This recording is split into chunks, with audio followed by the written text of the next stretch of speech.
everything which is related to bio that is degradable, मतलब जिसके साथ भी एक बायो वर्ड कनेक्ट हो जा रहा है वो डिग्रेड हो जा रहा है। तो क्या ये मिथ, मतलब किस हद तक ये मिथ सही है?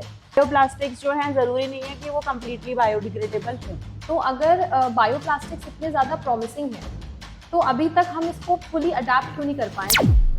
माई name is Geetanjali Joshi. I am an assistant professor of Commerce and Management Department at Pal College of Technology and Management. Today's podcast is all about focusing on a topic that affects our daily lives, that is plastics and its alternatives. So today we will talk about bioplastics. But what exactly are bioplastics? Are they truly biodegradable? To help us navigate with all these questions, we are here with Mrs. Renuka from Pal College of Technology and Management. Hello viewers, मेरा नाम है Renuka Singh. I have done my PhD in biotechnology and working here as assistant professor. Today I will share my POV on bioplastics with you all. Thank you so much ma'am. Without wasting our time हम start करते हैं अपने इस podcast को. जैसे कि हमारे viewers हमें अभी देख रहे हैं एंड ये जो वर्ड है bioplastics, that is very new, बहुत ज़्यादा नया शब्द है हमारे व्यूअर्स के लिए, कुछ ऑडियंस के लिए भी. तो सबसे पहले first of all I would like to know why we are discussing about this topic. Geetanjali, we are discussing about this topic because plastic pollution को लेकर के बहुत केओस है. आपको पता है कि सारी जगह हम लोग देखते रहते हैं फोटोग्राफ्स सोशल मीडिया पर कि यहाँ पे डंप है, और हमारे जो अभियान चल रहे हैं स्वच्छता को लेकर के, तो सारा जो केओस है वो ये है कि प्लास्टिक जो है वो डिग्रेड नहीं हो रहा है, तो वो जैसे का तैसा अर्थ पर, हमारे धरती पर रह जा रहा है. तो अभी ऑल्टरनेट की ज़रूरत है. इट्स टाइम, पीक टाइम की ऑल्टरनेट की ज़रूरत है. कुछ ऐसा हो हमारे पास जो हम स्टोरेज के लिए यूज़ भी कर सकें और वो टाइम के साथ डिग्रेड भी हो जाए और हमारे लिए एनवायरनमेंट फ्रेंडली भी हो.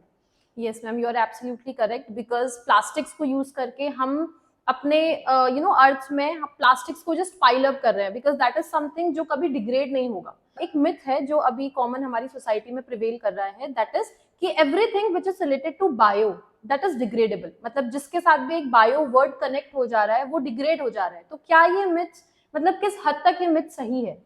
देखिए, बायोडिग्रेडेबल का मतलब ये नहीं होता कि वो चुटकियों में डिग्रेड हो जाएगा. जैसे हम लोग इन जनरल देखते हैं कि पेपर वगैरह जो है वो जल्दी डिग्रेड हो जाता है, बट बायोप्लास्टिक जो है, बायोप्लास्टिक जैसे मैं आपको बताऊं अगर, तो वो डिराइव किससे होते हैं? वो डिराइव होते हैं कॉर्न स्टार्च से, शुगर केन से, मतलब जो हमारा क्रॉप का जो रेसिडुअल होता है उससे उन्हें प्रिपेयर किया जाता है. तो वो डिग्रेडेबल तो है, लेकिन ऐसा नहीं है कि दे वैनिश क्विकली. वो भी टाइम लेते हैं और उनको स्पेशल फैसिलिटीज चाहिए होती हैं फॉर डिग्रेडेशन. तो ऐसा नहीं है कि बायोडिग्रेडेबल कह दिया तो फिर वो जल्दी से डिग्रेड हो जाने वाला है, वो भी टाइम टेकिंग है. तो ये एक मिथ है कि वो बहुत जल्दी डिग्रेड हो जाएंगे, ऐसा नहीं है. प्लास्टिक के कंपैरिजन अगर हम करें तो वो डिग्रेडेबल है, लेकिन नॉट वेरी क्विकली. ओके, तो मैम ये बायोप्लास्टिक्स को डिकम्पोज होने में या ब्रेक डाउन होने में कितना टाइम लगता है? बायोप्लास्टिक्स जो हैं उन्हें डिग्रेड होने में कुछ बायोप्लास्टिक्स बहुत ज़्यादा टाइम लेते हैं. कुछ जैसे PLA है, पॉलीलैक्टिक एसिड, और PHA है, ये जो हैं ये मतलब 180 डेज से लेकर के 6 मंथ्स तक का टाइम इनको लग जाता है फॉर डिग्रेडेशन. सारे बायोप्लास्टिक्स जो हैं ज़रूरी नहीं है कि वो कम्प्लीटली बायोडिग्रेडेबल हों.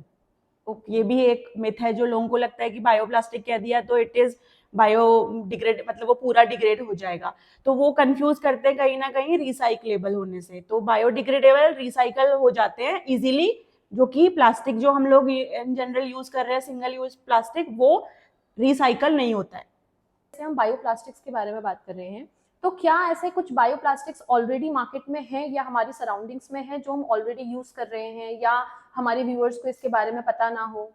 Bioplastics are in market.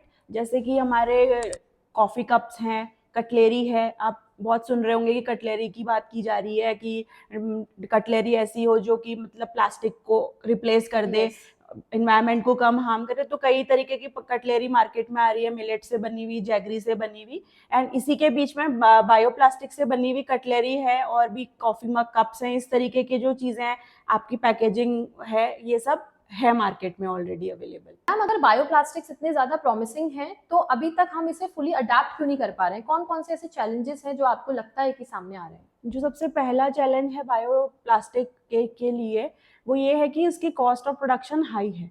एक देखिए, अगर आप कोई चीज़ जैसे पेट्रोलियम से बनती है, प्लास्टिक की हम बात करें, they are made from petroleum, और ये जो हम बायोप्लास्टिक है they are manufactured from bio waste, जैसे कि क्रॉप का जो रेसिड्यू एड ऑन है कि क्रॉप जब होगी तभी तो उसके रेसिड्यू से लेंगे, तो एक तो वो होना है, प्लस उसका प्रोडक्शन रेट मतलब हाई कॉस्ट ऑफ जो प्रोडक्शन है वो बहुत हाई है।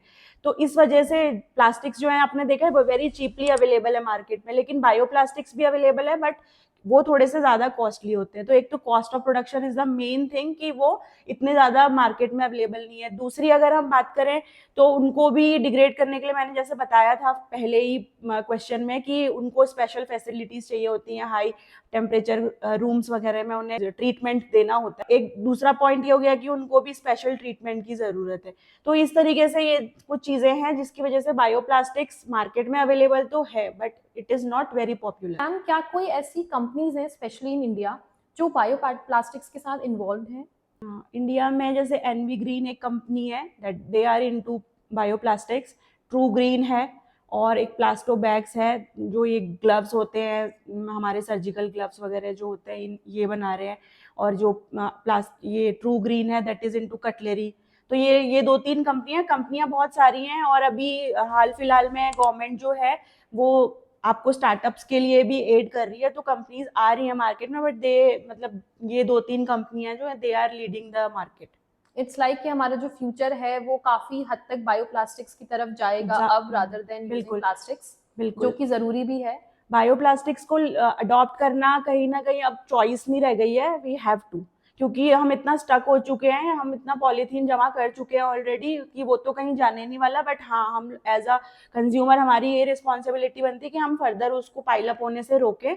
तो मैं तो यही समझती हूँ कि अब हमारे पास चॉइस नहीं रह गई है, we have to adopt bioplastics in our daily routines. Yes ma'am, definitely it's very mandatory for all of us, क्योंकि it's just that bioplastics already हमारे सराउंडिंग्स में अवेलेबल है। जैसे आपने बोला कि कॉफी मग्स के थ्रू, कटलरीज के थ्रू बायोप्लास्टिक्स ऑलरेडी है। इट्स जस्ट दैट कि हमारा जो ऑडियंस है, हमारी जो पब्लिक है वो अवेयर नहीं है। तो इट्स मोर लाइक कि अगर हम अपने पब्लिक को अवेयर करें इस चीज के बारे में कि बायोप्लास्टिक्स के बेनिफिट्स क्या होंगे, इसके एडवांटेजेस क्या होंगे, प्लास्टिक्स के क्या आपके डिसएडवांटेजेस हैं, because we are just piling up, we are not, हम कुछ बहुत ज्यादा एफर्ट नहीं कर रहे हैं अपने अर्थ के लिए, बट अगर हम प्लास्टिक यूज कर रहे हैं तो उसकी वजह से हम यहाँ पे और ज्यादा प्लास्टिक पोल्यूशन को इंक्रीज कर रहे हैं। एक्चुअली हम लोग ये जानते हैं कि प्लास्टिक से पॉल्यूशन हो रहा है, वो स्टकअप हो रहा है, बट कई हम लोग, मैं जैसे इस पॉडकास्ट के थ्रू ये समझाना भी चाहूंगी कि प्लास्टिक सिर्फ पाइलअप हो रहा है, एनवायरनमेंट को नुकसान नहीं कर रहा है, वो कहीं ना कहीं जो केमिकल्स लीच आउट हो रहे हैं वो हम लोगों के फूड चेन के थ्रू हमारे अंदर भी आ रहे हैं, and they are causing several diseases. तो हम आम जनता को भी ये पता होना चाहिए कि प्लास्टिक हमको इंटरनली भी नुकसान कर रहा है, एनवायरनमेंट को तो नुकसान वो कर ही रहा है, तो उसको स्टॉप करके, क्योंकि ऐसा है कि जो बायोप्लास्टिक्स के जो आइटम्स मार्केट में हैं दे आर थोड़ा सा बिट कॉस्टली हैं, तो एज अ कंज्यूमर हम हमेशा टिल्टेड रहते हैं टुवर्ड्स लोअर कॉस्ट, तो हम लोग प्लास्टिक को खरीदने की कोशिश मतलब खरीदते हैं क्योंकि वो चीपर है। लेकिन हमको एज अ कंज्यूमर थोड़ा सा वाइजली भी थॉट करना है कि नहीं, अब मुझे अगर ये थोड़ा सा कॉस्टली है बट क्योंकि ये मेरे को और इन्वायरमेंट को नुकसान कर रहा है, हमारी फ्यूचर जनरेशन्स को नुकसान करेगा, तो हमें स्विच करना चाहिए टुवर्ड्स बायोप्लास्टिक। और दूसरी चीज़ है कि हम लोग क्लॉथ वगैरह, अपना क्लॉथ बैग वगैरह यूज़ करें तो वो ज़्यादा टाइम तक यूज़ हो सकता है। तो इस तरीके से हमें ऑल्टरनेटिव मीन्स में जाना चाहिए, ये मेरा मानना है। Thank you so much ma'am for this enlightening session on bioplastics. I hope हमारे इस पॉडकास्ट के थ्रू हमारे ऑडियंस को, जो अवेयरनेस की अभी हम बात कर रहे थे ना, कि अभी हमारी ऑडियंस अवेयर नहीं है कि हमें बायोप्लास्टिक्स क्यों यूज करना चाहिए, प्लास्टिक्स को हमें अवॉइड क्यों करना चाहिए। आई होप हमारे ऑडियंस को थोड़ी बहुत क्लियरेंस इससे मिल गई होगी। So thank you so much ma'am. I would also like to thank Pal college for inviting me to talk on this topic, क्योंकि ये बहुत बर्निंग टॉपिक है, और मैं यूथ से ये रिक्वेस्ट करना चाहूँगी कि being a consumer of environment, आप लोग प्लास्टिक्स की जगह बायोप्लास्टिक्स के ऊपर स्विच करें और मोर ग्रीनर मेथड्स की तरफ स्विच करें, so that you look more cool. So we will come up with more episode like this. हम और सारे episodes के साथ आएंगे with incredible guest obviously. So till then keep asking questions, stay curious and stay tuned for the next episode. Thank you.